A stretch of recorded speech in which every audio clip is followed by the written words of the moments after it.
안녕하십니까. 애청자님의 주식자산 가치를 하한가에서 상한가로 올리기 위해 기업의 투자 가치를 열심히 연구해서 좋은 기업을 발굴 소개하는 정화상 기업가치연구소의 정태범입니다. 이번 시간에는 제128회 대박 투자의 길 제128회입니다. 이번 시간에 소개해드릴 종목은 K푸드의 대명사 하면 뭘까요? 라면이죠.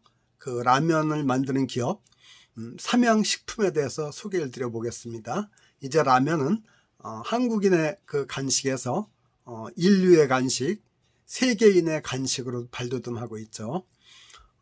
그 라면의 대표적인 기업, 선도기업 삼양식품에 대해서 말씀을 드려보겠습니다.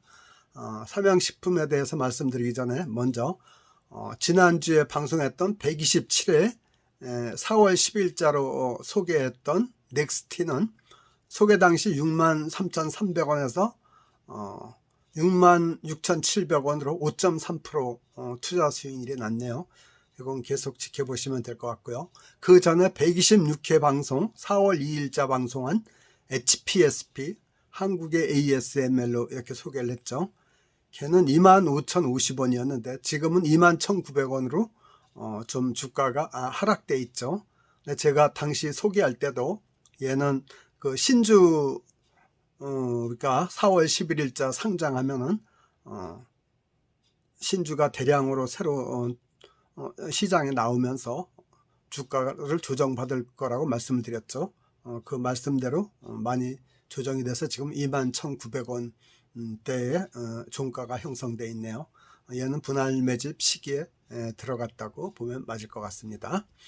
그러면 이어서 K라면의 대명사 삼양식품에 대해서 좀 더 자세히 말씀을 드릴 테니까 끝까지 애청해서 좋은 정보를 가져가셨으면 좋겠습니다.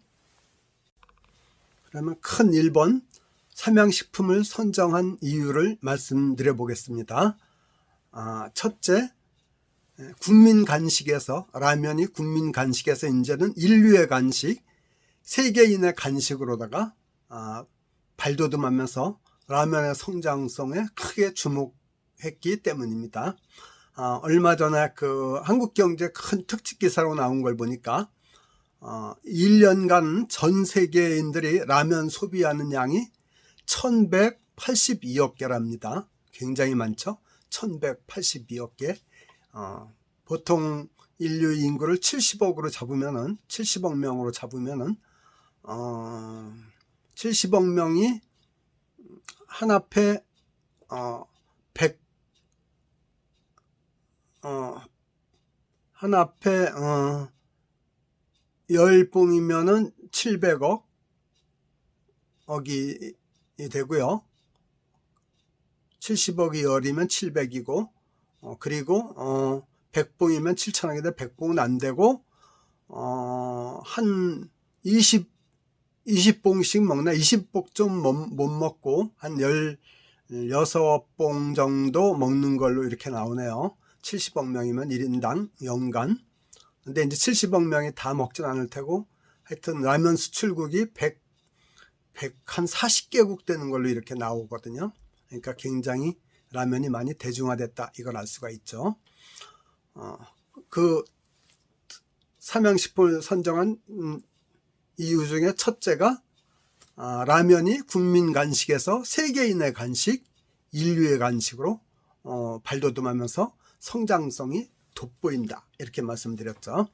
원래 라면은 삼양라면에서 1963년에 일본 그 묘조 식품한테서 기술을 배워갖고 처음으로 출시했다래요. 그래서 올해가 2023년이니까 라면 출시 60주년이 됐다래요.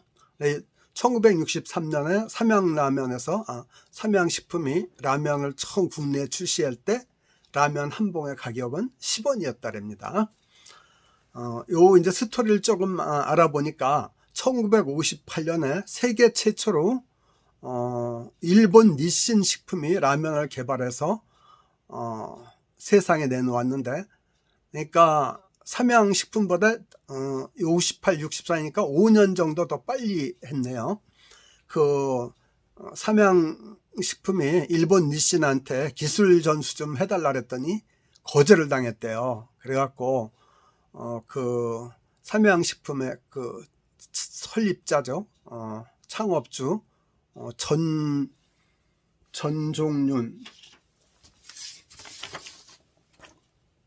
전중윤 그 명예회장이 그 일본의 그 묘조 식품한테 가서 사정을 해서 기술을 배워갖고 1963년 9월 15일 국내 최초로 삼양라면을 출시를 해서 국민의 간식으로 자리 잡게 됐죠. 근데 최근에는 그 삼양식품한테 라면 만드는 기술을 가르쳐 주는 것을 거부했던 니신 식품이 삼양식품에 불닭볶음면을 베끼어서 제품을 내놨다 해가지고 큰 논란이 된 적이 있죠. 그만큼 한국 라면 기술이 이제 일본을 압도하고 있다, 이렇게 말씀드릴 수 있겠네요. 그리고 2022년에 라면 출시한 거를 전부 합치면은 지구를 2245바퀴를 돌릴 수 있다, 이런 말을 하더라고요. 그 면발 길이를 전부 합치면은 그건 이제 그런 그 통계가 나온 걸 보고 재밌어서 말씀을 드려보았습니다. 근데 K라면이 올해 1분기 수출액이 처음으로 2억 불을 돌파했다래요. 그리고 2018년 1분기에는 1억 불이었는데 분기 수출이 지금 5년 만에 배로 성장한 걸 알 수가 있고요. 이렇게 라면이 세계적으로 인기를 끌고 있는 그 뒷배경에는 K 콘텐츠의 흥행도 굉장히 큰 역할을 하고 있다고 알려지고 있죠. 그 대표적인 게 영화 기생충이 한때 또 세계적으로 선풍적인 인기를 끌었죠. 거기에서 또 짜파구리 먹는 장면이 나오면서 라면 판매에 큰 도움을 줬고, 또 2021년인가 22년도에 그 오징어 게임이 또 넷플릭스에서 세계적인 그 인기를 끌으면서 거기에서도 라면 먹는 장면이 나와가지고 또 라면 홍보에 도움이 됐고요. 그 다음에 최근엔 또 넷플릭스 영화 더 글로리가 또 나와서 거기에서도 또 큰 도움이 됐고, 또 예능에서도 서진이네 같은 그런 예능 방송에서 또 라면을 소개하면서 큰 인기를 끌고 있죠. 그 다음에 또 글로벌 라면 시장이 글로벌 그 시장 규모가 커지는 걸 봐도 라면 인기가 늘어나고 있는 걸 실감할 수가 있는데, 2022년에는 세계 라면 시장 규모가 59조 4,319억 원, 약 59조였는데 2024년 내년에는 2년 정도 지난 내년에는 62조 9,137억 원, 약 63조 시장으로 4조 정도가 더 늘어날 걸로 봐요. 그래서 6%가 세계 시장 규모가 커질 거다, 이렇게 보고 있어요. 그러니까 59조에서 63조 가까이 커진다, 이렇게 보고요. 또 K라면의 해외 판매를 보면 2020년엔 1조 6,654억 원이었는데 2024년 내년에는 2조 3,288억 원으로 약 40%가 성장할 걸로, 그러니까 거의 20%씩 매년 성장한다, 이렇게 보면 맞죠. 그렇게 커질 걸로 보고 있더라고요. 그래서 그게 제 눈길을 끌었습니다.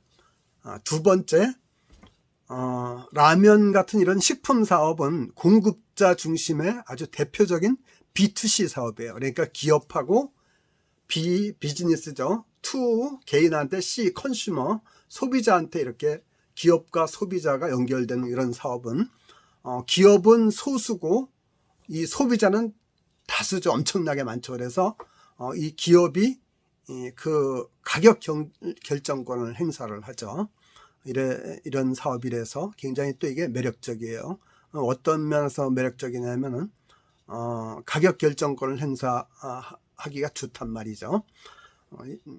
그 B2C 사업은 이제 대표적인 게 라면, 과자, 가공식품 이런 것들이죠. 대표적으로. 그리고 공산품 이런 것들은 다 여기에 들어가죠. 그 반면에 B2B 사업이 있어요. 이건 뭐냐면은 자동차나 뭐 항공기 이런 데는 엄청나게 많은 부속이 들어가지 않습니까? 근데 그 자동차 메이커는 예를 들면 뭐 현대차, 기아차, 뭐 쌍용, 뭐 이런 몇 개 그 메이커가 안 되지 않습니까? 그런데 그 현대자동차에 많은 부품을 납품하는 기업들은 엄청 많지 않습니까? 1차 협력사도 있고 2차 협력사도 있고. 그러면은 그 1차 협력사나 2차 협력사들은 현대자동차에 납품을 하면은 현대자동차에서 안 사주면은 팔 데가 없잖아요. 그런 B2B 기업들은 굉장히 취약하죠, 사업성이. 그런 방면에 이제 식품 기업들은 그런 게 없죠. 그리고 그렇게 B2B 기업들은 아주 슈퍼 의리돼 갖고 독점적인 독창적인 기술력이 있지 않으면은 다 소비자한테 휘둘리는데, 이 B2C 사업은 오히려 공급자가 소비자를 휘둘르죠. 그래서 이런 기업은 이제 투자자 입장에서는 좋은 기업이 되겠죠. 그 다음 큰 세 번째, 성장성과 수익성이 돋보이는 2등이다. 이렇게 말씀을 드릴 수가 있겠습니다. 왜냐하면은 우리나라 라면 업계가 한 6개 정도 되는데 그 중에 대표적인 게 3개사거든요. 삼양식품하고 농심하고 오뚜기하고 이렇게 3개더라고요. 이 3개를 놓고 비교해 보니까 2022년 작년이죠. 매출액이 라면 부분을 말합니다. 시장 점유율이 삼양식품이 18.7%고 농심이 51.1%, 그리고 3등 오뚜기가 15.8%. 그러니까 농심이 절반 정도 차지하고 나머지 이제 삼양하고 오뚜기 그리고 기타인데, 삼양이 2등이죠. 근데 이제 성장성, 매출 증가율을 보면 오히려 삼양이 더 좋아요. 삼양이 농심이나 오뚜기에 비해서. 예를 들면 2022년에 삼양식품은 매출 증가율이 전년 대비 41.5%, 그리고 2023년에는 금년이죠, 14.3%로 예상이 되는데, 그 반면에 농심은 2022년은 17.5%였고 금년은 9.6%, 그리고 오뚜기는 16.2% 2022년, 금년에는 12.3% 이래갖고 오히려 매출 증가율이 삼양식품이 1등이다 이렇게 나왔고, 두 번째 수익성을 보면은 수익성의 대표적인 게 영업이익률 따지는 거 아닙니까? 삼양식품은 2022년 작년에는 9.9%였고 거의 10% 다 됐네요. 금년은 약 11.5% 예상하는데, 농심은 작년은 3.6%, 금년은 4.7%, 훨씬 좋죠. 그리고 오뚜기는 5.8에서 6.2%. 그래서 매출 증가율, 영업이익률, 그러니까 성장성과 수익성이 오히려 삼양식품이 농심보다 앞서고 있다. 그래서 성장성과 수익성이 돋보이는 2등 기업이다. 이렇게 말씀드릴 수가 있겠고요. 또 두 번째, 주가가 제일 저렴해요. 그래서 개미 투자자가 접근하기가 용이합니다. 그래서 주가를 보면 뒤에 좀 더 자세히 말씀드릴게요. 삼양식품은 12만 원대고 농심은 37만 6천 원, 훨씬 비싸죠. 그리고 오뚜기는 45만 원대니까 삼양식품이 개미 투자자들이 접근하기가 더 용이하다. 이래서 삼양식품을 소개하게 됐습니다.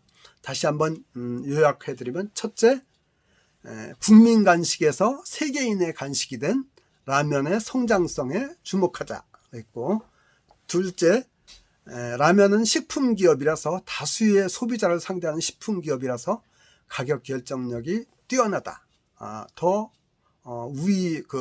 시장 지배적이기 때문에 좋다. 이렇게 말씀드릴 수가 있겠고요. 셋째는 성장성과 수익성이 돋보이는 2등 기업이다. 그래서 얘를 소개를 드리게 됐습니다. 이어서 삼양식품의 그 주가 수준하고 투자 전략에 대해서 말씀을 드릴 테니까 다음 장에도 계속 들어주세요. 큰 두 번째, 삼양식품의 주가 수준하고 투자 전략에 대해서 말씀을 드려보겠습니다. 첫째, 유사 기업 한번 비교 평가해 보겠습니까? 동종업계. 이제 제일 그 라이벌들이 삼양식품하고 농심하고 오뚜기 이렇게 세 개를 비교해 보면 4월 14일 종가가 삼양식품이 12만 900원, 농심이 37만 6천원, 오뚜기가 45만 원입니다.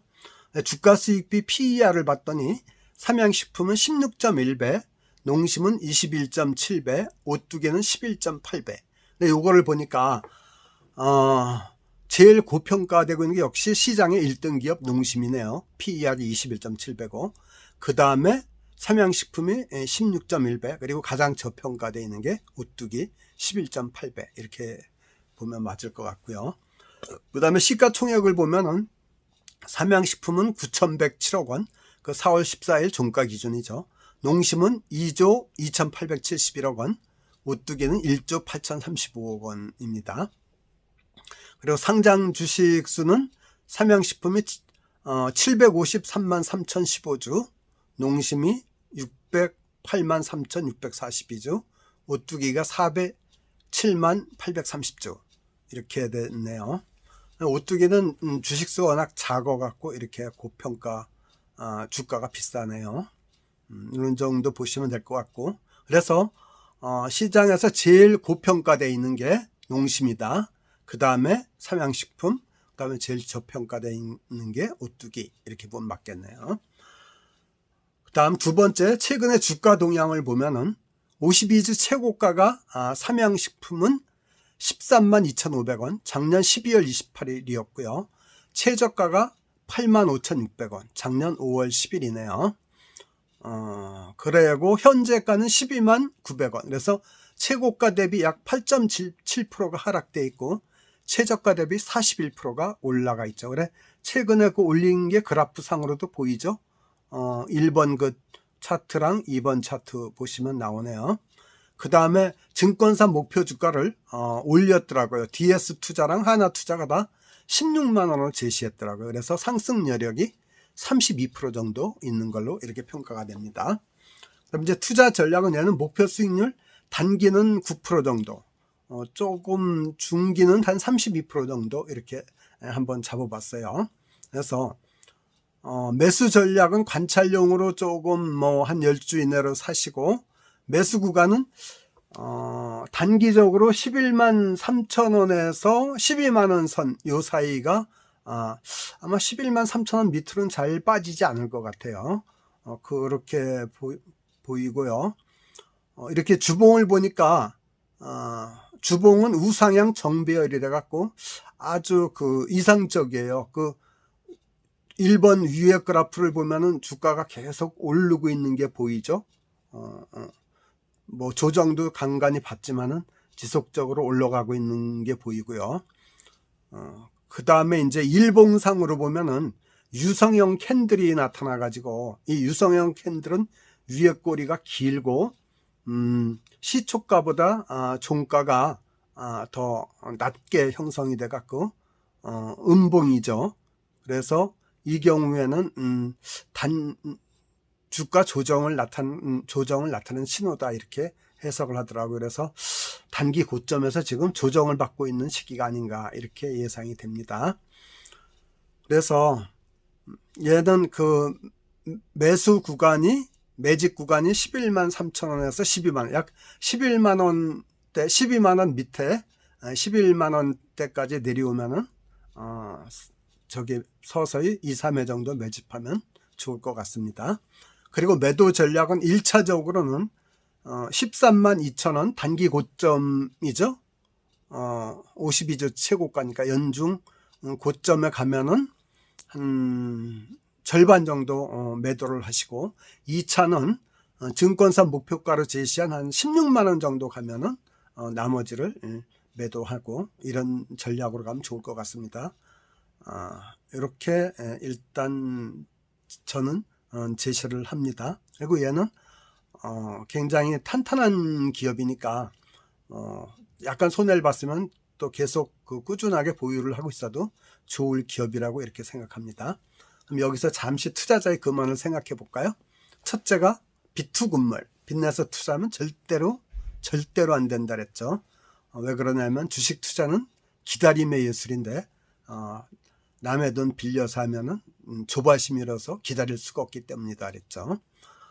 두 번째는 주식 투자금의 3분의 1은 현금성 예수금으로 갖고 있어라. 그래야만 주식 투자한 데서 손실을 보더라도 만회할 수 있는 디딤돌이 되고, 또 좋은 주식, 사고 싶은 주식이 나오면은 언제든지 기회를 포착할 수 있는 그런 힘이 있다, 이렇게 말씀을 드렸죠. 그 다음 세 번째는 공부하는 자만이 투자의 세계에서 승리할 수 있다 그랬죠. 왜냐면 주식의 세계는 아는 것이 힘인데 아는 만큼 보이고 보이는 만큼 수익을 낼 수가 있다 그랬죠. 그래서 공부하는 자만이 승리하는데, 그 공부하는데 가장 좋은 동반자가 저희 정화산 기업가치연구소가 되겠다고 말씀을 드렸죠. 저는 저를 사랑하는 사람들이 저희 애청자거든요. 대부분 친구, 친지, 또 선배, 후배, 이런 모든 사람들이 저희 애청자니까 그분들과 좋은 정보를 공유하자는 차원에서 이 방송을 하고 있으니까 저희 진정성을 알아주셨으면 좋겠다. 그리고 저와 함께 투자의 세계를 같이 가시면은 많은 시간을 아낄 수 있고 좋은 정보를 좀 더 편하게 볼 수 있지 않을까, 이렇게 해서 말씀을 드립니다. 그래서 투자의 동반자, 좋은 파트너로 정화산 기업가치연구소를 꼭 기억해 주셨으면 좋겠습니다. 이어서 다음 장에서는 참고 자료로 삼양식품의 기업 개요와 재무적 안전성에 대해서 말씀을 드릴 테니까 끝까지 들어주셨으면 좋겠습니다. 그 다음 세 번째 참고 자료로 삼양식품의 기업 개요와 재무 상태에 대해서 말씀을 드려보겠습니다. 첫째, 기업 개요입니다. K푸드의 선구자 기업이라 했죠. 라면을 최초로 국내 시장에 출시했고 또 수출에 앞장선 그런 기업입니다. 얘는 설립이 1961년 9월 삼양제유, 그러니까 식용유 만드는 회사로 출발을 했네요. 벌써 이제 올해가 2023년이니까 62년 됐네요. 한갑 진갑 다 지냈네요. 그리고 상장은 1975년 코스피에 상장했네요. 그래서 이제 1960년도에 이 설립자 고 전중륜 명예회장이 우리 국민들이 그 당시 미군이 버린 음식물을 모아다 끓여갖고 만든 그 꿀꿀이죽을 먹는 걸 보고 라면 같은 걸 개발해야 되겠다고 이렇게 해서 라면 개발에 착수했다랍니다. 그 미군들이 버린 그 음식을 모아서 꿀꿀이죽을 만든 게 지금 부대찌개로서 아직도 우리 국민들이 즐겨 먹는 그런 음식이 됐죠. 그 당시 또 이제 라면은 그 당시에는 그 전쟁 직후라서 6.25 전쟁이 끝난 지 얼마 안 돼 갖고 우리 국민들은 정말 먹을 게 없어서 엄청나게 기아에 허덕였죠. 미군들이 미국에서 밀가루 잉여 농산물을 많이 그 원조를 해줘서 먹고 살 수 있었고, 그 밀가루 갖고 이제 만든 음식이 라면, 국수 이런 거 아닙니까? 국수야 옛날부터 있었지만 라면은 이제 새로 개발한 거겠죠. 그래서 일본의 그 묘조 식품한테 기술을 배워서 라면을 1963년 9월 15일 최초로 출시하면서 국민 간식으로 자리 잡았다. 이렇게 알려졌죠. 알려진 겁니다. 지금까지도 라면은 우리 국민들이 아주 간식으로 좋아하는 대표적인 음식 중에 하나죠. 회사 소재지는 서울 성북구 하월곡동에 있고요. 대표는 김정수 씨입니다. 요분은 요분 이야기 조금 이따가 드리겠습니다. 대표이사 부회장이고요. 직원은 1926명이네요. 그리고 직원 평균 연봉은 4,300만 원입니다. 그리고 주요 사업은 이제 식품 제조 판매인데 라면, 과자류 이런 것들이죠. 그래서 얘네들 그 제품 구성을 보면 면, 순행류가 매출 비중이 96.5%네. 여기에는 봉지면, 그 다음에 용기면, 순행류 이런 것들이고요. 그 다음에 소스와 조미 소재가 매출 비중이 3.2%. 여기는 이제 용기 소스 뭐 이런 것들이고요. 소재 원료. 그리고 냉동식품이 있어갖고, 요건 매출 비중이 3.1%. 만두류, 뭐 떡갈비류 이런 것들이 있네요. 하여튼 얘는 라면과 과자가 대종이네요. 그 매출에 이렇게 알고 계시면 될 것 같고, 우리 이제 요 창업주를 보니까 전중윤 명예회장, 이분은 돌아가셨고, 이분의 아들 전인장 씨, 그러니까 지금 김정수 회장의 부회장의 그 시아버지네요. 시아버지고 남편은 전인장 회장이고. 그런데 요분 그 남편 전인장 회장이 요 삼양식품이 IMF 때 그 부도 위기를 맞이해 갖고, 그때부터 이 김정수 부회장이 남편을 돕겠다 이렇게 내조 차원에서 경영에 뛰어들었다래요. 이 김정수 부회장은 서울예고를 졸업하고 이화여대 사회사업학과 출신인데, 이제 결혼해서 전업주부였다가 IMF 때 이제 삼양식품이 부도 위기를 맞고 이렇게 어려워지자 내조 차원에서 경영 일선에 나왔고, 전무, 부사장, 사장을 거쳐서 이제 부회장까지 올라갔네요. 그런데 이분이 이제 미술, 그 고등학교 때 예고 나왔으니까 미술 전공한 그 미적 감각을 살려갖고 브랜드를 만들고 영업, 뭐 디자인 이런 쪽에 소질을 보여갖고 불닭볶음면이라는 그 인기 라면을 라면 그 브랜드를 만드는데 성공을 해서 이게 대히트하면서 삼양식품이 다시 그 기사 회생할 수 있었다 이렇게 평가를 받고 있더라고요. 그래서 그런 능력을 인정받아 갖고 처음에는 전무에서 시작해서 그 다음에 이제 부사장, 사장, 부회장까지 올라가면서 경영을 총괄하는 그런 위치에 올라간 것 같습니다. 근데 또 2020년에 그 오너가 횡령죄로다가 이렇게 그 형사처벌을 받으면서 또 어려움을 겪었네요. 그런데 이제 그래서 경영 일선에서 물러났다가 1년 9개월 만에 다시 복귀하면서 라면을 국내 그 치열한 그 경쟁 상태에서 벗어나서 미지의 땅 해외로 나가자 그래갖고 해외 수출에 이제 굉장히 주력한 걸로 이렇게 알려져 있습니다. 레드오션을 버리고 이제 블루오션을 외국에서 찾은 거죠. 그래서 라면을 세계인의 간식으로 탈바꿈시켰다 이런 평가를 받고 있더라고요. 그래 김정수 부회장이 2017년에는 라면 수출을 1억 불이었는데 2018년은 2억 불 더블이 됐죠. 그리고 2020년에는 3억 불, 그리고 2022년은 4억 불을 돌파해 가지고 제가 그 표지 사진에 보여줬던 이 사진이 그 김정수 부회장이 라면 수출로다가 4억 불 탑 수상하고 찍은 그런 사진입니다. 기념사진입니다. 그래서 이제 이런 걸 보면은 우리가 여기에서 오너 경영이냐 전문인 경영이냐 그 경영의 형태 두 가지를 크게 나누지 않습니까?